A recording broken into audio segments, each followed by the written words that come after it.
Alright, so nandito tayo ulit sa Marilaki Camp. It's our second time na mag-camp dito. Yung setup natin, dito natin pinark yung kotse, binaba natin yung motor. Then nag-setup tayo ng canopy dito.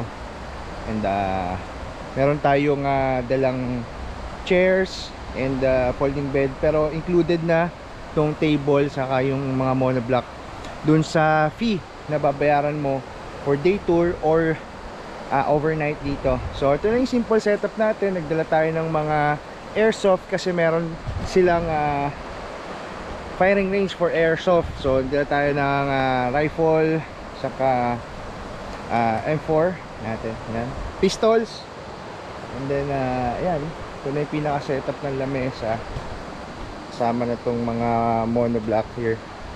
So may dala tayong cooler. As of the moment, kami na lang yung tao na nandito. Malis na yung iba.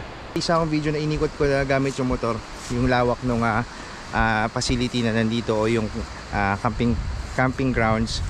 And ayan, napakita ko din nandun yung information center kung saan ka mag-register. And actually tindahan din yan, no? May mga malamig na inumin and mga sari-sari. May kuryente yan kasi ayun, solar powered. So kagandahan dito, kahit gabi, no, may mga pictures sa page nila, ay napakaliwanag. So ngayon, mababa na yung ilog. Kanina medyo mataas pa banda doon, no? Doon ako sumemplang dati.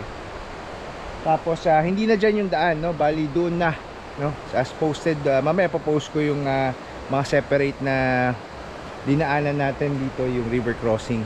So bali doon na sa pangalawang kanto na yung entrada nila. Dan summer na daw nila to gagawin kasi every time na masama yung panahon nasisira lang daw. So 3 linggo daw nilang ginagawa, and then isang masamang panahon lang sira na. So nilipat na nila doon na kabilang side o pangalawang kanto doon sa entry for Marilaki Camp. Ganda pa rin dito. Yan o, kung makikita nyo sa likuran ko, yan, walang katao-tao, kami na lang yung naiwan. So maya maya i-gear up, magpa-pack up na rin kami para makaiwas sa traffic pababa ng Marikina. So taga Marikina lang naman tayo, masinag lang yung daan natin. Dito lang sa may Kogyo, and then yung crossing dyan sa may SM Masinag, Antipolo, medyo nagta-traffic lang doon. And that's it for the vlog today.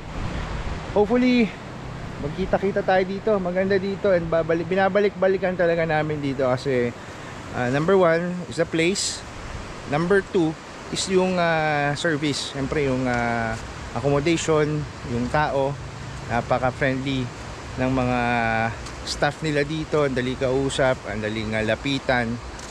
At yan, yun nga, yung pagpasok mo pa lang talagang assist ka na, and even paglabas. Okay, so yan, sama kayo dito sa amin minsan. Bye!